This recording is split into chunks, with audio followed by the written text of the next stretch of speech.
पान सुर्खिए खासवा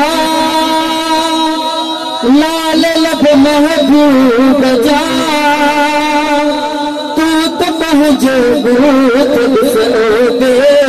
अदब महबूब जा पान सुर्खिए खासवा लाल लब महबूब जा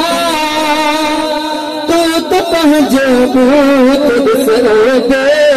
अदब महबूब जा पंज मर्जी ते खुदा मखलूक जा चेहरा चिटा वाह सबस मर्जी मुताबिक वो सब महबूब जा पंज मर्जी ते खुदा मखलूक जा चेहरा चिटा बस मर्जी मुताबिक वसफ सब महबूब जा पान सुर्खिए खासवा लाल लब महबूब जा तू तो महजूबूत बे अदब महबूब जा तू तो महजूबूत बे अदब महबूब जा सोने का ज्यादा तो सोने कौन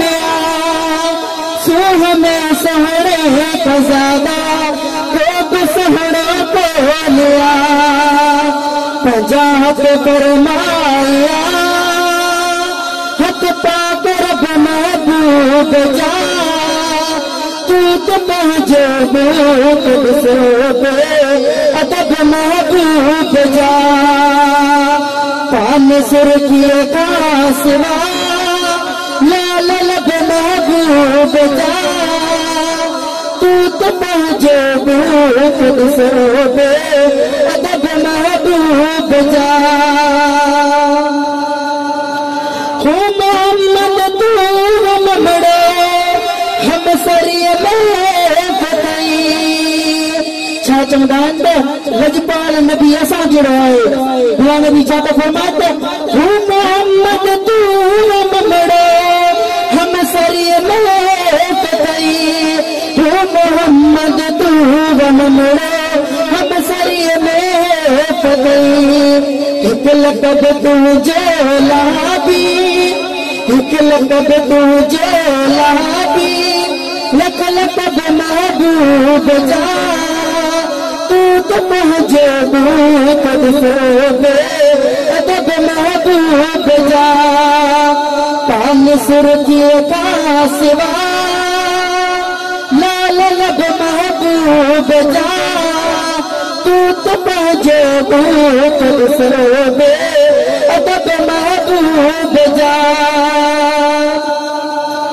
भागवार नहीं निभागन जीन पहली भेटिया सच पूछो तो भाग और आसायो जो लजपाल नबी जी मीराद गयो था बादशाह पीर दस्तगीर पीरान पीर की यारी को मनाएगा कोई के गुलाम नबी में से चाहते चाहते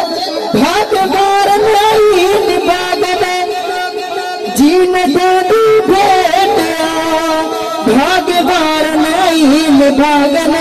जीन पहली भेटिया तुझ बेटा दे बवजे हसब नसब महबूब जा तू तो महजूबूत बे अदब महबूब जा तू तो महजूबूत बे अदब महबूब जा पान सुर्खिए खासवा लाल लब महबूब जा तू तो महजूबूत बे अदब महबूब जा इल्म में आई करो पर अकुल जो को नहीं जरा इल्म में आई करो पर अकुल जो को नहीं जरा सर जे मता हिम मुझे जे मता